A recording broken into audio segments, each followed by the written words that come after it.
Right, it's almost the end of March and I've clearly been harvesting some leaves from my plants. They don't ripen at the same time, they tend to ripen from the bottom upwards.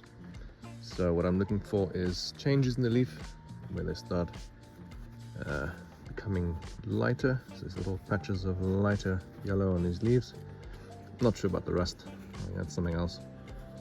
So I'm going to go ahead and pick a few more leaves and they should snap off like celery.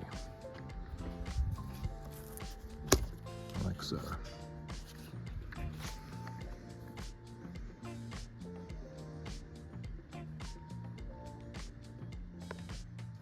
When you harvest, the leaves are very dirty. You can see it's covered in dust and dirt, bits of fluff and feathers and anything that gets blown around by the wind. So before we proceed any further, we need to give these leaves a good clean. The leaf is now at its strongest it will ever be, so now is a good time to clean it. As the leaf turns color from green to brown, it becomes fragile and cleaning it becomes a major issue. It's almost impossible to clean it properly without ripping and tearing the leaf. So now is the best time for cleaning.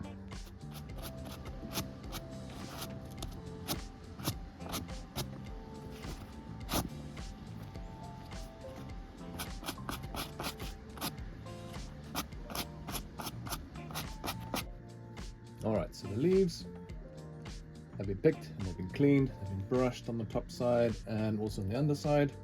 There's always dust and traces of little hairs and feathers and all sorts of stuff that gets blown around by the wind, so you get that off the top, and underneath you'll have insects seeking refuge. So there'll be eggs and excrement and various traces of insects, so get as much of that off as possible. So now the problem that we face is getting the leaf to turn from green to brown. The chlorophyll has to be broken down in the leaf and all the moisture has to be removed from the leaf. Obviously you can't smoke it in this state. If you have acres and acres of leaves, then you'd probably have the resources to build yourself a nice curing barn, and you'd hang the leaves up in this barn and you'd dry your leaves in a controlled manner, and you would just have to make sure that you control the humidity so that it doesn't build up too high, enabling the growth of mold, and obviously not too low. If all the humidity vents out too quickly, you'd have the leaf flash drying, getting all crispy and dry and still being in the green state, which is not what you want. So commercial farmers will make sure that they control it, and also having vast amount of leaves hung up in a barn, as the leaves release their moisture, they're able to add humidity to the environment as long as it's not vented out too quickly. Then you'd have a relative humidity of around 70%, which is ideal for curing to a nice brown color. So what we do, if we don't have resources of that nature or massive amounts of leaves, in my case I only have 6 or 7 plants, we have to do the newspaper and black bag method. And basically it is like so. You take the newspaper, you lay the leaf in the newspaper like so, and so you continue until all your leaves are sandwiched in between the sheets of newspaper. And what this does, what I'll do when this is a nice complete stack, is I'll take this black bag, fold it over, and then I'll just put that to one side. I'll put the remaining newspaper that I've hoarded, I'll just stack that on top, and I will leave it for 24 hours. So I start off initially by checking them in the morning. First thing in the morning I have my coffee and I go through the leaves and I basically remove the leaves from the newspaper, which will become damp as the leaf releases its moisture, and I'll put in a fresh piece of newspaper so that the leaf can continue releasing its moisture into the newspaper. Now initially not much will happen. These leaves will stay bright green for a couple of days. I have left them for longer than a day without any ill effects, but as soon as the leaf does start changing, then the process is quite rapid. And if you leave it too long, you'll notice mold starting to appear on the leaves. As soon as they start turning brown, the brown substrate is a marvelous place for mold to start attaching itself to, and the mold will spread. It will definitely go along the midrib, and if you leave it too long, it will start spreading across the leaf itself. It's very difficult to get rid of it. So that is a sign that you need to change the newspaper sheets more frequently. So twice a day, first thing in the morning and then last thing at night before, or somewhere in the evening before heading up to bed. Change them out again. And during the day with your damp pile of newspapers, just leave them somewhere to dry out and you can reuse them over and over again. And that's basically how you can control the curing process with a small pile of leaves. And the next bit of footage you will see is some footage I took of a previous batch where the leaves, I didn't provide any audio with it. So I'll explain it now. The leaves, you'll see the leaves are nice and brown. The midrib still has quite a lot of moisture in it. It's still a yellow color. The leaves tend to go from green to a bright yellow and then to brown. Sometimes they skip that phase altogether and just go from green to brown. So yeah, so there's the footage. You can see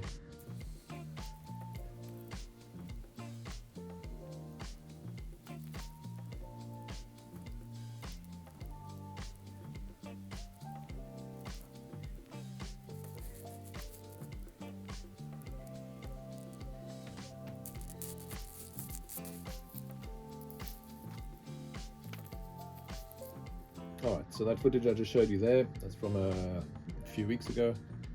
The leaves are giving off quite a lot of moisture, they're quite damp. I have to sort of peel them off the newspaper and put them down on the fresh.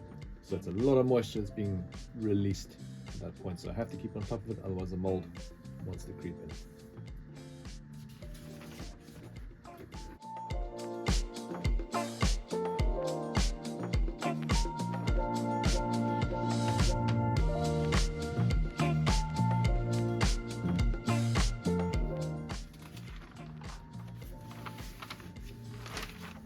Right, here we have some dry leaves, ready to go into storage. Sadly, these are still not smokable. They definitely need to go through a fermentation cycle, so that'll be the next step, but for that I need to build a kiln. I don't have the time or the resources right now, so I'm going to prepare these for storage, put them in storage, and there they will stay until I'm ready to ferment them. So that'll be the next phase. So you can see there's a bit of mold that's on the leaf. It tends to sit on the midrib, which is the central vein. It tends to hold on to its moisture right until the very last second while it dries out. So these leaves are very dry. Alright, so these leaves are nice and dry. They do have traces of mold on them. I would like to get rid of this mold, so I am going to give them a nice spritz with vinegar.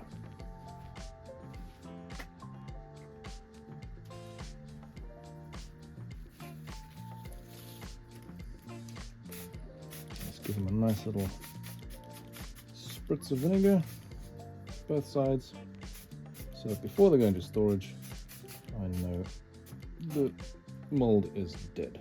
Mold does not like vinegar. So let's go dry there. Now do each of these leaves. And I have a pile of leaves here that don't have any mold. Somehow they came out completely mold free, which is lovely. So I will put them straight into storage. Cover up. My storage bin. Nice plastic container, make sure the leaves don't get damaged. Put that in there. And I'll also include a nice Bovita pack. It's a 62% relative humidity.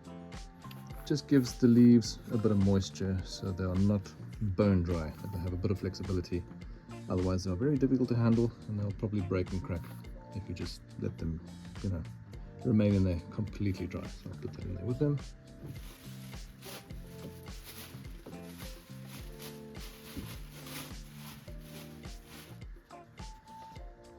Alright.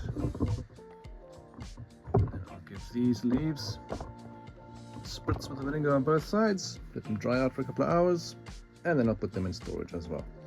And that's it for the color curing section of this grow. The next section, I'm not sure when that'll be.